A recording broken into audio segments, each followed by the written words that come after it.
microbes in human welfare।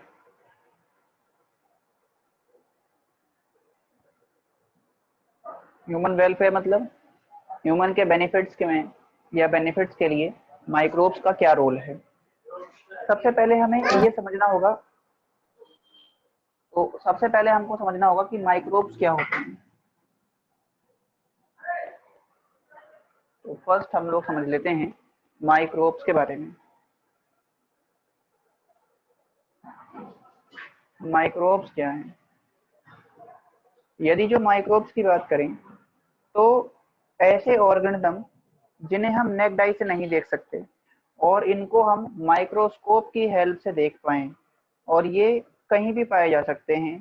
Thermal vents में देखे जा सकते हैं, डीप इनसाइड द सॉइल में देखे जा सकते हैं, एयर में हो सकते हैं, वाटर में हो सकते हैं, हॉट वाटर सर्फल स्प्रिंग में हो सकते हैं, ये कहीं पर भी हो सकते हैं। तो ऐसे ऑर्गेनिज्म कहलाते हैं माइक्रो ऑर्गेनिज्म या माइक्रोब्स। तो हम बोल सकते हैं these are the organisms, ऐसे organisms which cannot seen by naked eye, जिन्हें नेक्ड आई से नहीं देखा जा सकता, and can only seen under microscope, जिन्हें माइक्रोस्कोप के अंदर ही हम देख पाए, वो कहलाते हैं माइक्रोब या माइक्रो ऑर्गेनिज्म। और ये जो माइक्रो ऑर्गेनिज्म है ये कहाँ कहाँ पाए जा सकते हैं? तो दे आर प्रेजेंट एवरीवेयर, ये हर जगह होते हैं। ठीक है, लाइक एयर में हो सकते हैं, वाटर में हो सकते हैं, डीप इनसाइड सॉइल मट्टी में अंदर हो सकते हैं। इसके अलावा ये गीजर में हो सकते हैं, गीजर को बोलते हैं थर्मल वेंट में हो सकते हैं, थर्मल वेंट्स में हो सकते हैं, हॉट थर्मल स्प्रिंग में हो सकते हैं। इसके अलावा ये आपके बर्फ में देखे जा सकते हैं, स्नो में हो सकते हैं। ठीक है, तो ये क्या होते हैं, किसी प्लांट में हो सकते हैं, एनिमल में हो सकते हैं। तो ये सारे इनके हैबिटेट हैं, यहाँ पर ये पाए जा सकते हैं। अब इन माइक्रोब्स में हमारे पास क्या क्या आते हैं? तो जो माइक्रोब्स हैं दे इंक्लूड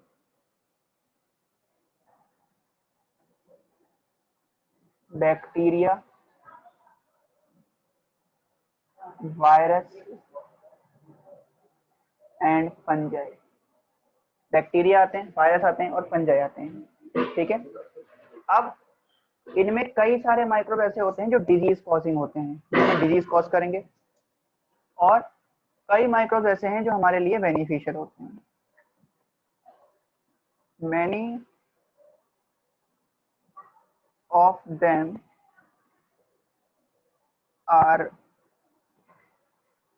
डिजीज कॉजिंग, और जो डिजीज कॉजिंग है वो कहलाएंगे पैथोजन, एंड सम, ये ऐसे बोल सकते हैं, many sorry many of them are beneficial, कई हमारे लिए बेनिफिशियल भी हो सकते हैं। तो बेनिफिशियल जब होंगे तो क्या देखेंगे हम उसके अंदर, इनकी एप्लीकेशंस देखेंगे। तो हमारे पास आता है next topic, application of microbe.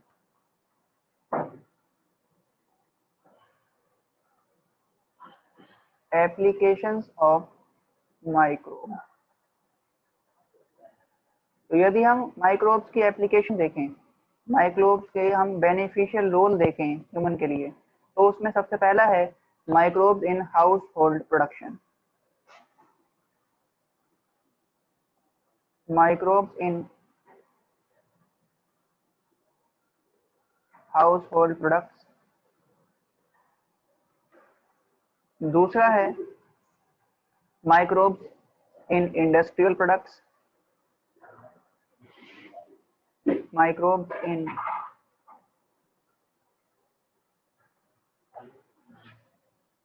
industrial product. तीसरा है microbes in sewage treatment.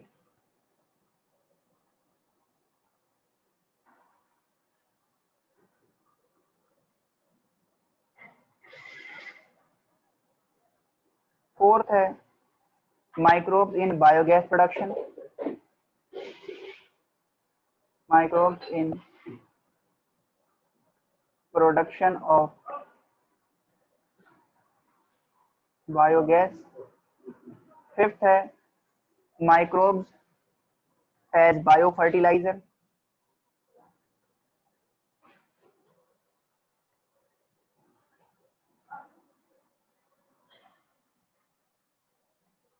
और सिक्स्थ है microbes in biocontrol या microbes as biocontrol agent. Biocontrol agent के रूप में भी माइक्रोब्स का यूज किया जाता है। तो ये 6 एप्लीकेशन है माइक्रोब्स की, जिनको हमें 1 बाय 1 पढ़ना है, और ये 6 एप्लीकेशन पढ़ते ही हमारा ये चैप्टर कंप्लीट हो जाएगा। तो बहुत ही छोटा सा और इंटरेस्टिंग चैप्टर है, ये बहुत मजेदार चैप्टर है। ये 3 नंबर का चैप्टर है आपका, सीबीएसई बोर्ड में 3 नंबर का है, और एक क्वेश्चन इसमें आपका कॉम्पिटिटिव एग्जाम में नीट में पूछा जाता है। तो एक क्वेश्चन यहाँ से आता है। चलिए, एक क्वेश्चन आता है, हो सकता है कई बार 2 क्वेश्चन ही पूछे जा सकते हैं। तो अब हम सबसे पहले शुरू करेंगे एप्लीकेशंस ऑफ माइक्रोब्स के अंदर, microbes in house hold products.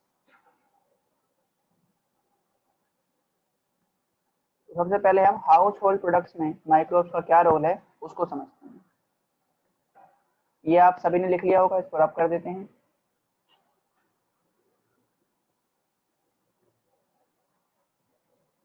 Number 1 है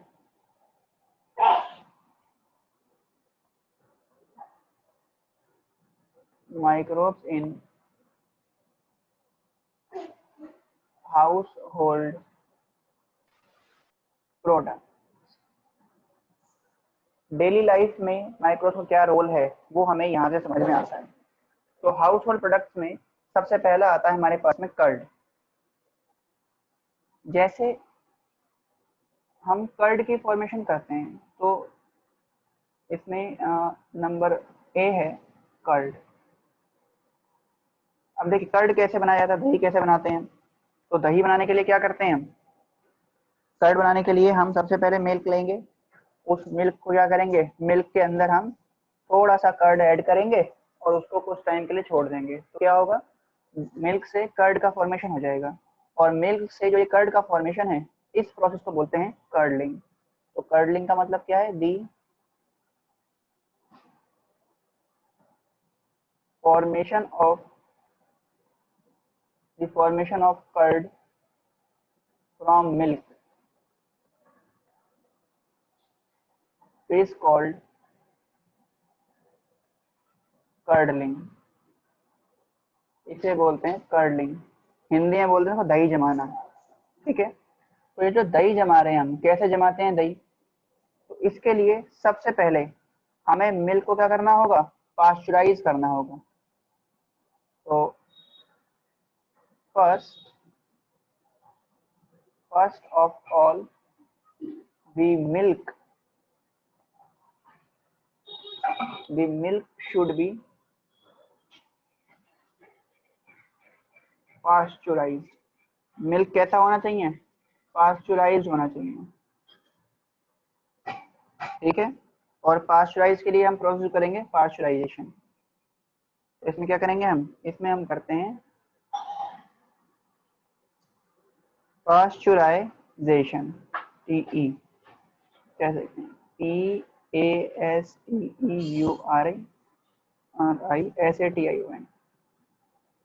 पास्चराइजेशन, इसमें क्या करते हैं, इसमें हम मिल्क को हीट करते हैं, हीटिंग ऑफ मिल्क,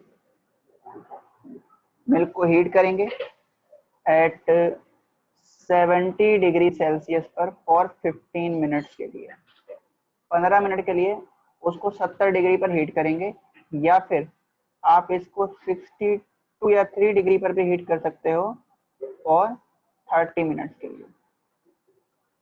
फिर हीट करने के बाद क्या करेंगे, जब ये हीट करेंगे, पास्चराइजेशन करेंगे, तो ये किस लिए करते हैं, तो बाय दिस, इससे क्या होगा, जो माइक्रोब्स हैं उसके अंदर वो सारे किल हो जाएंगे। By this milk is free from all types of microbes. इससे क्या होगा, मिल्क में जो सभी तरह के माइक्रोब्स हैं वो सारे के सारे किल हो जाएंगे, माइक्रोब फ्री, जर्म्स फ्री हो जाएगा आपका मिल्क। इस प्रोसेस को बोलते हैं पास्चराइजेशन। फिर उसके बाद, पास्चराइजेशन के बाद हम क्या करेंगे, इसके अंदर पास्चराइज मिल्क में ऐड कर देंगे small amount of curd.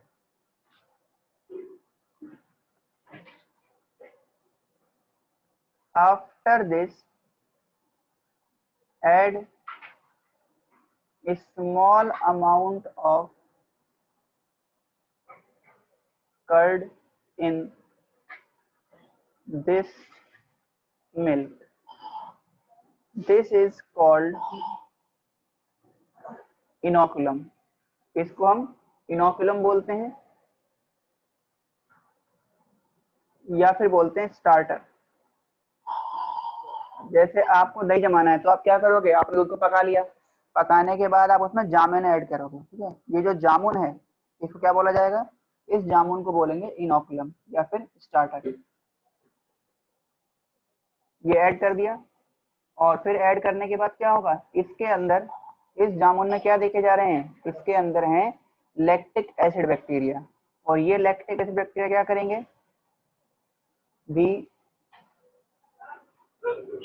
Lactic acid bacteria, lactic acid producing bacteria, जो कि है लैक्टोबैसिलस, ये क्या करेगा, ये जो लैक्टोबैसिलस है ये मिल्क के प्रोटीन को डाइजेस्ट कर देगा, digest the milk protein and form curd, और कर्ड बना देगा, ठीक है।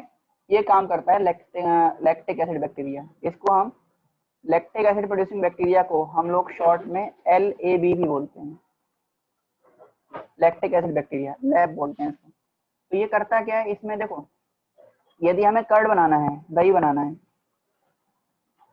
तो कर्ड के लिए हम कौन सा बैक्टीरिया यूज कर रहे हैं, इसके लिए हम यूज करेंगे लैक्टोबैसिलस एसिडोफिलस। और यदि हमें श्रीखंड बनाना है, जिसे बोलते हैं योगर्ट, योगर्ट श्रीखंड बनाना है, तो हम यूज करेंगे लैक्टोबैसिलस बुल्गारिस।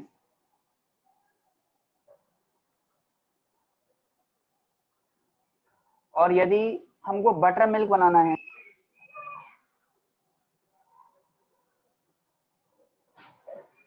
तो बटर मिल्क बनाने के लिए हम यूज करते हैं स्ट्रेप्टोमाइसिस क्रीमोसस।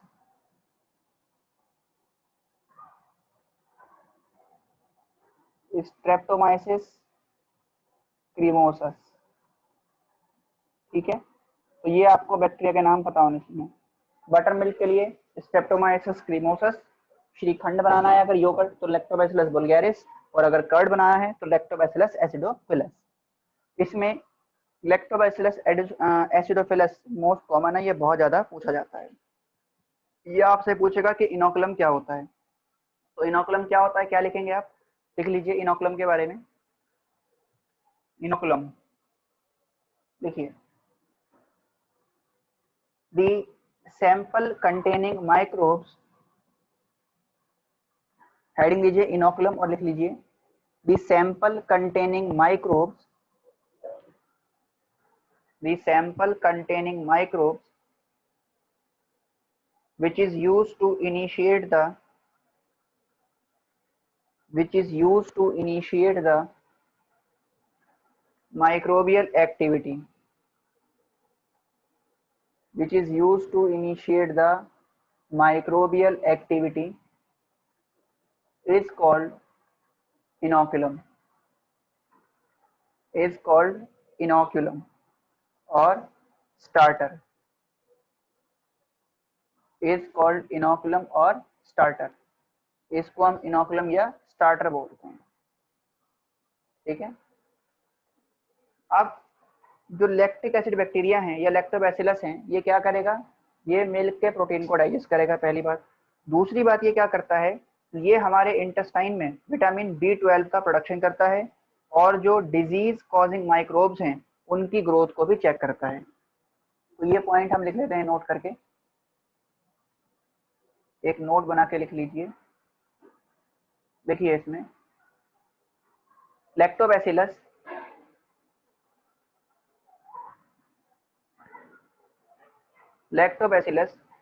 प्रोड्यूस विटामिन B12,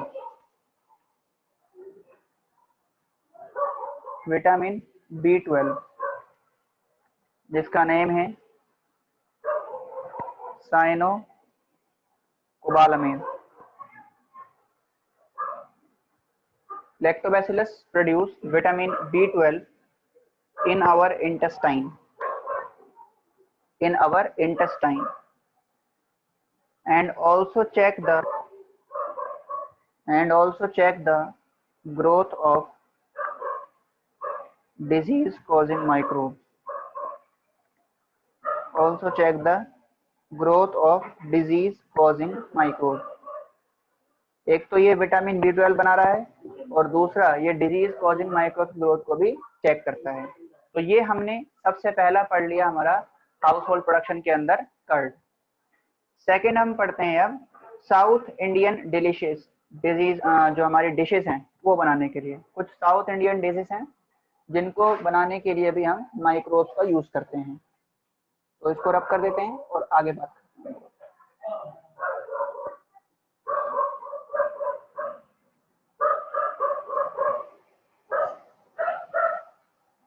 तो नंबर बी हाउस होल्ड के अंदर जो आता है वो है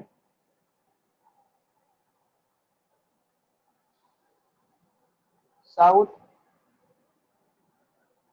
Indian dishes and dough.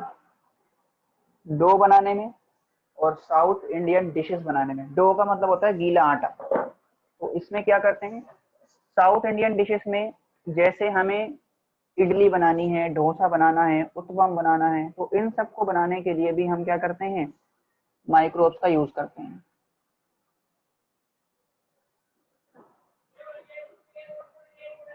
Some south Indian dishes like idli, idli हो गई, डोसा हो गया, इडली, डोसा और उत्पम,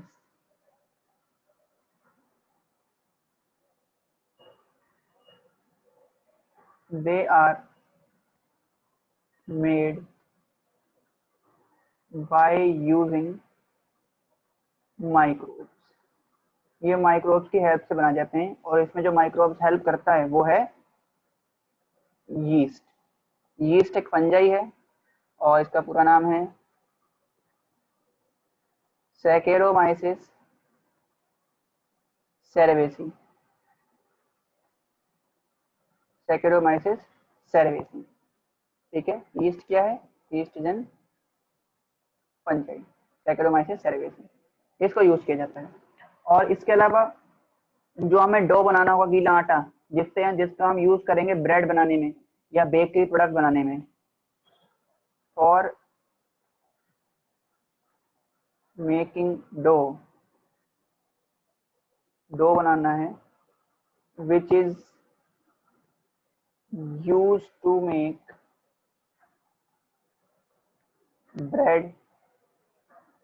ब्रेड बनाने हैं एंड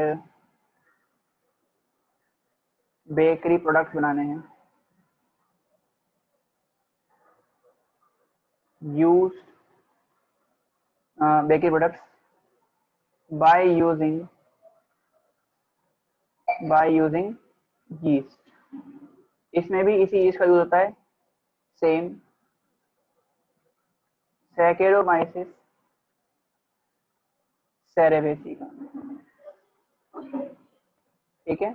और क्योंकि ये बेकरी प्रोडक्ट बनाने में यूज हो रहा है इसलिए इसको कॉमनली बोलते हैं बेकर्स ईस्ट।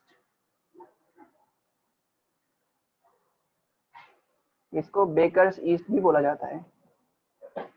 इसके बाद नेक्स्ट हमारे पास आता है, ये करता क्या है ईस्ट, ये इनके अंदर जब इसको क्या करेंगे, आटे के अंदर क्या करते हैं हम, कई बार क्या करते हैं जैसे हमें डोसा बनाना है या इडली बनानी है तो उसके लिए क्या करें हम, डो पहले से ही तैयार करके रख दें, तो क्या होगा उसके अंदर जो ये यीस्ट है वो एंटर कर जाएगा और ये यीस्ट उसमें कार्बोहाइड्रेट को कंज्यूम करेगा और कार्बन डाइऑक्साइड प्रोड्यूस कर देगा। और जितना CO2 ज्यादा प्रोड्यूस होगा उतना ये जो आइटम है जैसे इडली हुआ, डोसा हुआ, उत्पम हुआ, ये उतना ज्यादा फ्लफी बनेगा, ठीक है। तो फ्लफी आइटम बनाने में इसको यूज किया जाएगा। तो ये करता क्या है, this yeast produce carbon dioxide with ethyl alcohol. ये इथाइल अल्कोहल प्रोड्यूस करता है और कार्बन डाइऑक्साइड गैस प्रोड्यूस करता है। तो उससे क्या होगा, इस कार्बन डाइऑक्साइड के प्रोडक्शन की वजह से जो ब्रेड है या फिर जो भी हम आइटम बना रहे हैं वो सॉफ्ट होंगे और पोरस हो जाएंगे। By the production of CO2, by the production of CO2 bread become porous, उसमें पोर देखे जाएंगे, होल छोटे छोटे, एंड सॉफ्ट, वो पोरस हो जाएगा, सॉफ्ट हो जाएगा, मीन्स फ्लफी हो जाएगा बहुत ज़्यादा। तो ये हो गया हमारा सेकंड, इसका हाउस होल्ड प्रोडक्शन में यूज साउथ इंडियन डिशेस बनाने के अंदर। फिर इसके बाद हमारा आता है फर्मेंटेड ड्रिंक्स बनाने में भी हम इनको यूज करते हैं। तो तीसरा जो यूज है वो है फर्मेंटेड ड्रिंक्स के अंदर। थर्ड एप्लीकेशन हम देखते हैं इसकी, थर्ड एप्लीकेशन है हाउस होल्ड के अंदर फर्मेंटेड ड्रिंक्स। फर्मेंटेड ड्रिंक्स में सबसे पहला हमारे पास आता है टोडी। नंबर 1 है टोडी। तो टोडी क्या है, टोडी एक ट्रेडिशनल ड्रिंक है साउथ इंडिया का। It is an traditional drink of south India. South India में जब कोई सेरेमनी होती है, कोई फेस्टिवल होता है या शादी वगैरह होती है तो उसमें ये ड्रिंक सर्व की जाती है, टोडी। तो टोडी क्या है, एक ट्रेडिशनल ड्रिंक है। और ये कैसे बनता है, it is made by fermenting the sap of palm tree। इसमें ना जो ताड़ का पेड़ होता है उस ताड़ के पेड़ से एक्सट्रैक्ट निकाला जाता है और उसके अंदर ये यीस्ट डाल देते हैं। तो ये यीस्ट क्या करेंगे, उसमें जो शुगर कंटेंट है उसको अल्कोहल में कन्वर्ट कर देंगे और उससे बन जाएगा आपका टोडी। और जो पाम ट्री है जो यूज होता है उसका साइंटिफिक नेम है कैरियोटा यूरेंस। ये ना टोडी आप, ये व्हाइट कलर का दिखाई देता है। एक तो आपने उसमें देखा होगा, बाहुबली मूवी के अंदर भी इसको देखा होगा, बाहुबली 1 में दिखाया हुआ है ये, जो मटकों में ऐसे टंगा रहता है और वो जो व्हाइट व्हाइट कलर का लिक्विड से निकलता है। This is Todi. टोडी के बाद जो सेकंड ड्रिंक है ये है पोखाल भात या पोखल भात इसे बोलते हैं। पोखल भात, भात मतलब होता है राइस, ठीक है। तो ये राइस से बनाया जाता है। इसमें राइस को वाटर में डाल देते हैं और उसके अंदर डाल देंगे यीस्ट। तो राइस में क्या करेंगे, जो कार्बोहाइड्रेट है उसको क्या करेगा, ये अल्कोहल में कन्वर्ट कर देगा। ये भी एक ट्रेडिशनल ड्रिंक है, ये उड़ीसा में बनाया जाता है। It is an traditional drink of Orissa. Orissa में जब कोई फेस्टिवल वगैरह होता है तो वहां पर ये ड्रिंक सर्व किया जाएगा। It is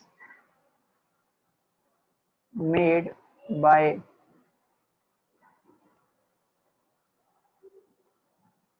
fermenting raw rice. कच्चे चावल को क्या करते हैं हम लोग, रॉ राइस इन वाटर। कच्चे चावल को इसमें वाटर में डाल देंगे, पानी में डाल देंगे और उसके अंदर ये जो यीस्ट है ये ऐड कर देंगे। तो ये यीस्ट जो है सैक्रोमाइस सेरेवेसी, ये क्या करेगा, ये माइक्रोबियल एक्टिविटी करेगा, अपनी एक्टिविटी करके ये उन सबको कन्वर्ट कर देगा अल्कोहल के अंदर और फिर उसको ड्रिंकिंग पर्पस के रूप में यूज किया जाता है। इसके अलावा फिर हमारे पास आता है चीज फॉर्मेशन। तो फोर्थ वन जो इसके अंदर आता है डी हाउस होल्ड प्रोडक्शन में, वो है चीज। अब जो चीज है ये अलग अलग टाइप का हो सकता है और इसके डिफरेंट टाइप डिपेंड करते हैं कि कौन सा हम लोग बैक्टीरिया यूज कर रहे हैं, उस तरह का चीज यहाँ पर प्रोड्यूस होता है। तो हम ये बोल सकते हैं कि it is of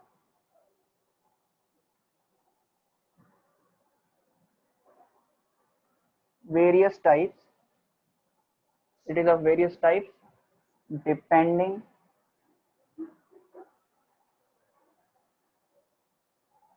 upon the strain of bacteria, strain of bacteria या बैक्टीरिया की जगह ना ये लिख देते हैं strain of microbe, strain of microbe used to produce it. Cheese बनाने के लिए हम कौन से माइक्रोब का यूज कर रहे हैं उस पर डिपेंड करता है कि हमारा किस तरह का चीज बनेगा। जैसे एक बहुत फेमस चीज है जो स्विट्जरलैंड में बहुत ज्यादा फेमस है, उसे बोलते हैं स्विस चीज। तो सबसे पहला है स्विस चीज।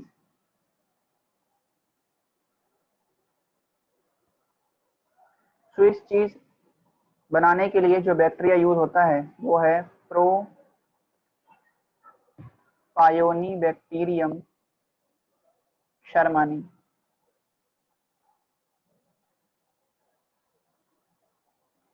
प्रोपायोनिबैक्टीरियम शर्मानी ये बैक्टीरिया यूज किया जाता है स्विस चीज बनाने के लिए। और जो स्विस चीज है ये कैसा होता है, टॉम एंड जेरी में आपने देखा होगा, येलो कलर का होता है जिसमें लार्ज होल देखे जाते हैं। तो मोस्ट फेमस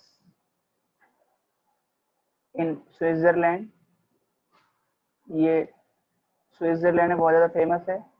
एक ऐसा होता है येलो इन कलर होता है और इसमें क्या होता है, has large holes due to production of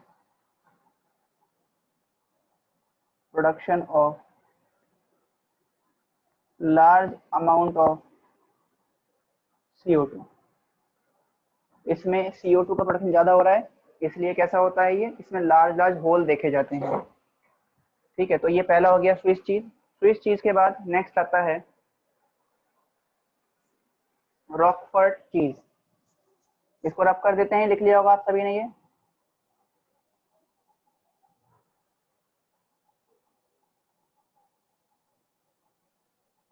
next आता है हमारे पास स्विस चीज के बाद रॉकफोर्ट चीज।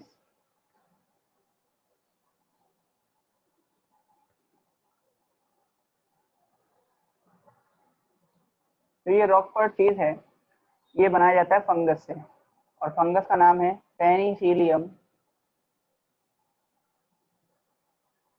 Penicillium Roquefort.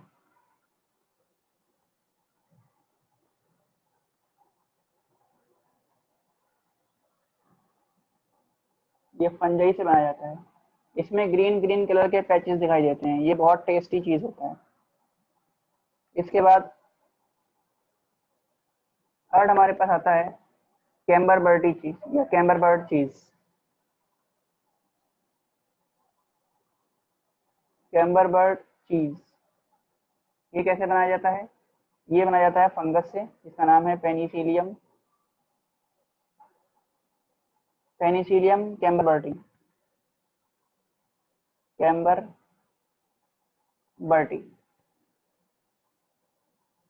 पेनिसिलियम कैम्बरबर्टी से बनाया जाता है कैम्बरबर्ट चीज। तो ये हो गए चीज। इसी के साथ जो हमारा पहला एप्लीकेशन है, यानी कि application of house hold production, वो कंप्लीट होता है। अब हम चलते हैं सेकंड एप्लीकेशन की तरफ, जो कि है microbes in industrial production. Industries में माइक्रोब्स का क्या रोल होता है?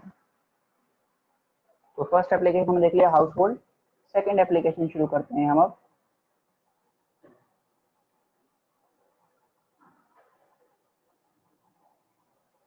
Microbes in industrial products.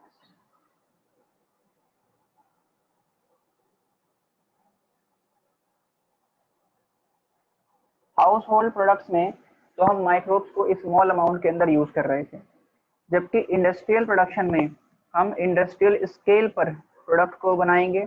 तो यहाँ पर माइक्रोब्स को एक लार्ज वेसल्स के अंदर ग्रो कराया जाता है, और उन लार्ज वेसल्स को बोलते हैं फर्मेंटर्स।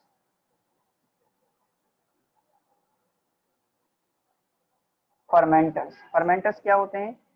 फर्मेंटर्स के बारे में लिखेंगे,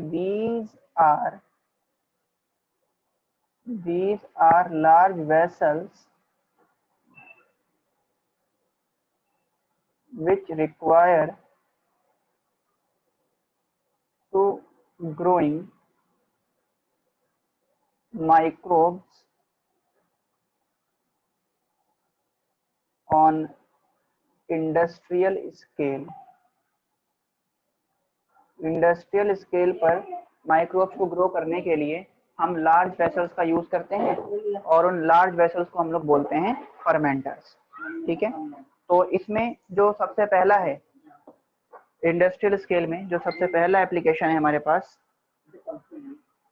वो आता है फर्मेंटेड बेवरेजेस।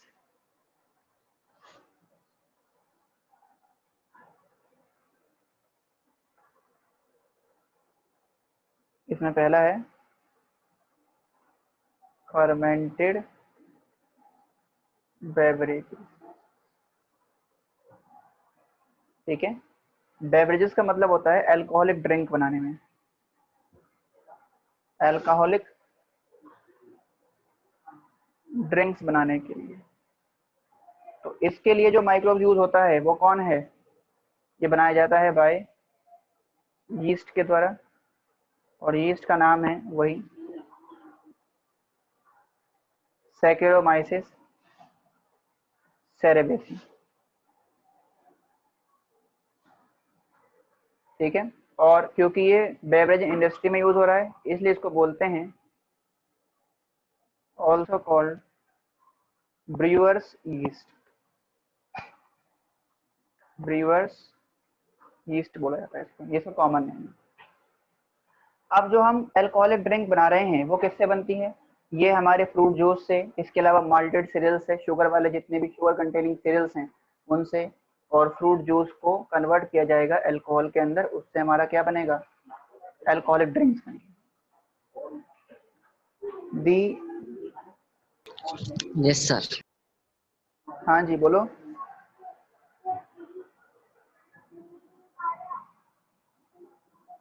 दी अल्कोहलिक ड्रिंक्स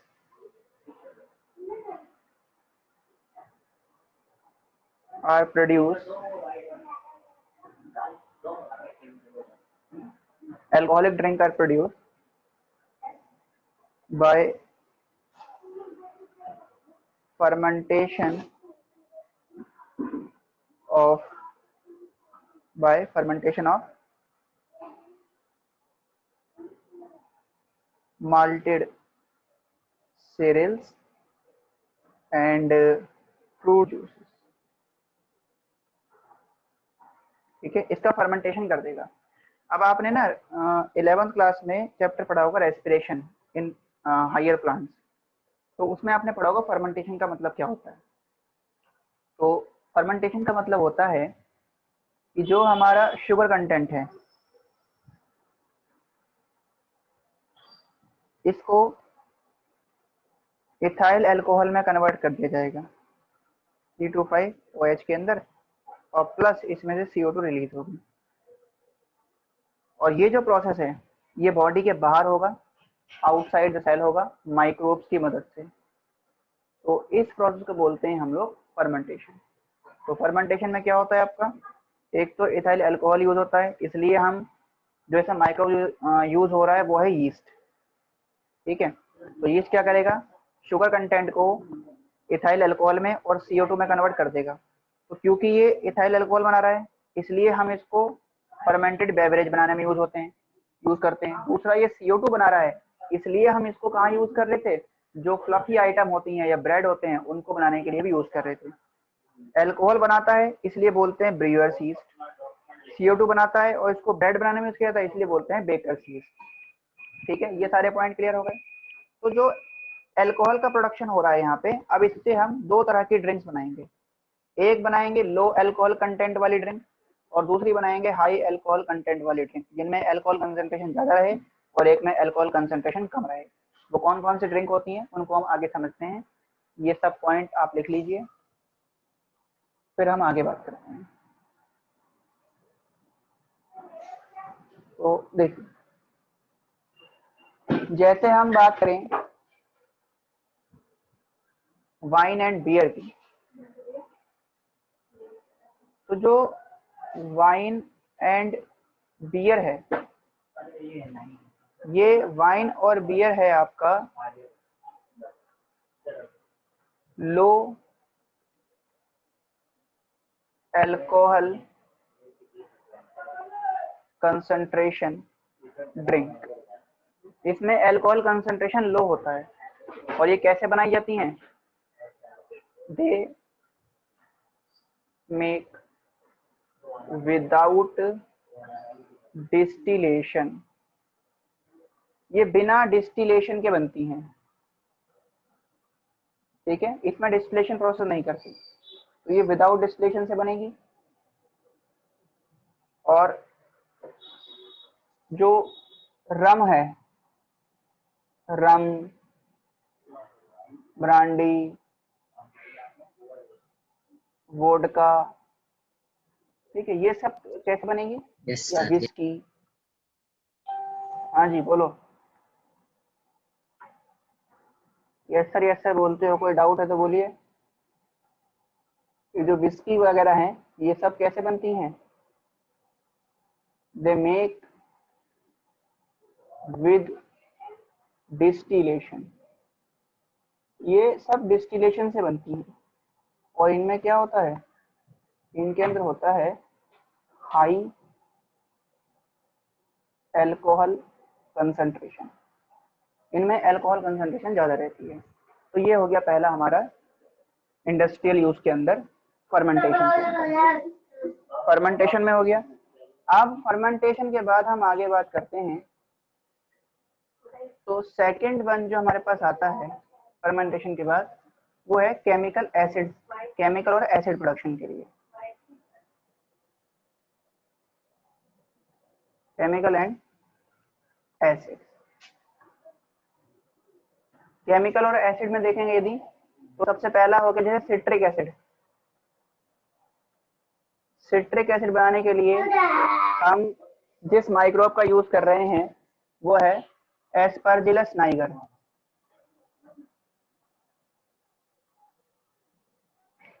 एस्परजिलस नाइगर ये क्या है, ये एक फंजाई है।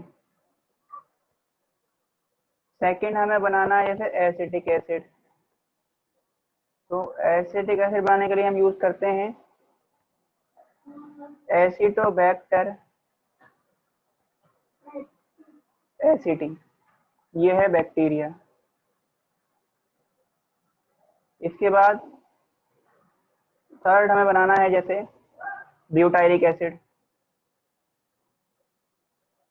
तो इसके लिए हम यूज करते हैं क्लोस्ट्रिडियम ब्यूटाइलिकम बैक्टीरिया को। क्लोस्ट्रिडियम ब्यूटाइलिकम, ये क्या है? ये बैक्टीरिया है। फोर्थ वन जैसे हमारे पास आ गया लैक्टिक एसिड, तो जो लैक्टिक एसिड है ये भी किससे बनेगा? लैक्टोबैसिलस से, और ये भी क्या है? It is also bacteria. Fifth one जैसे हम बनाते हैं C2H5OH इथाइल अल्कोहल, ये किससे बनता है? ये बनता है यीस्ट से, नाम आपको पता ही है, सैकेरोमाइसिस सेरेवेसियम। तो ये हो गए हमारे एसिड्स और केमिकल्स, इन सब को हम लैब्स वगैरह के अंदर यूज करते हैं। ठीक है, तो ये कुछ हमने केमिकल्स बना लिए। केमिकल्स के बाद नेक्स्ट हमारे पास आता है एंजाइम।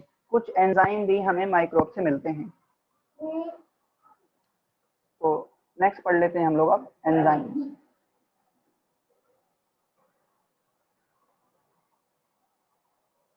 नेक्स्ट है enzymes.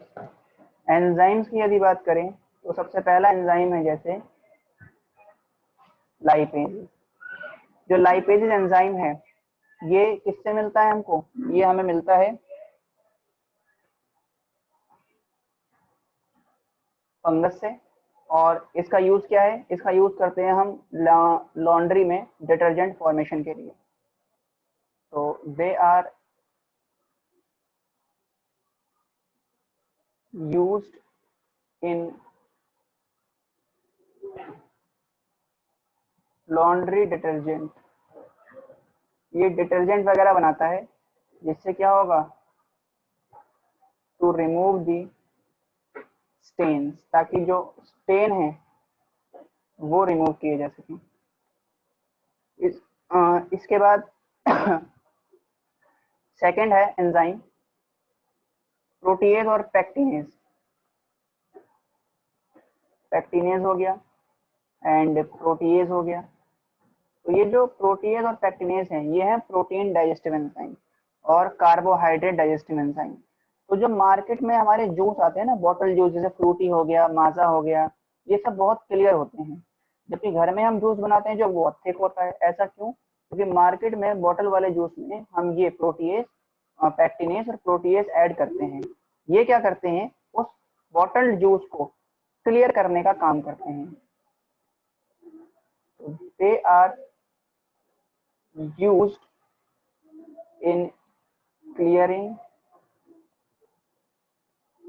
the bottled juice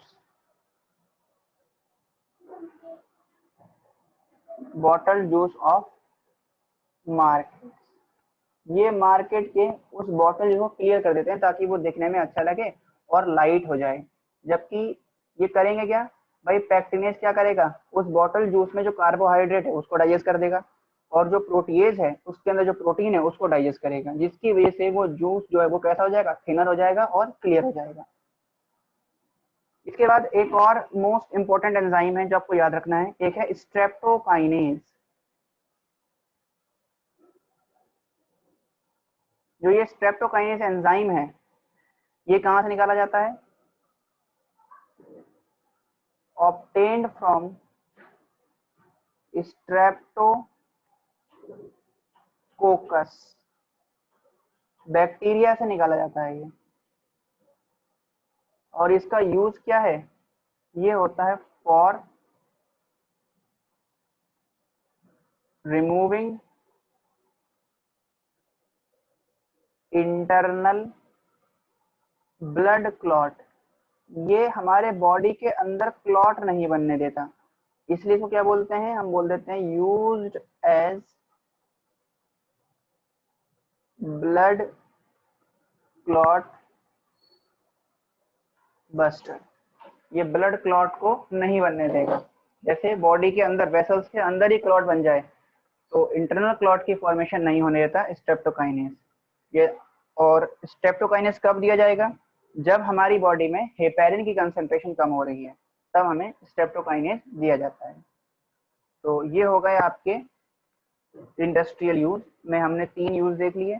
next हम देखेंगे कुछ बायोएक्टिव मॉलिक्यूल्स के बारे में जो भी हमारे इंडस्ट्रियल में आएंगे, और फिर आएगा एंटीबायोटिक।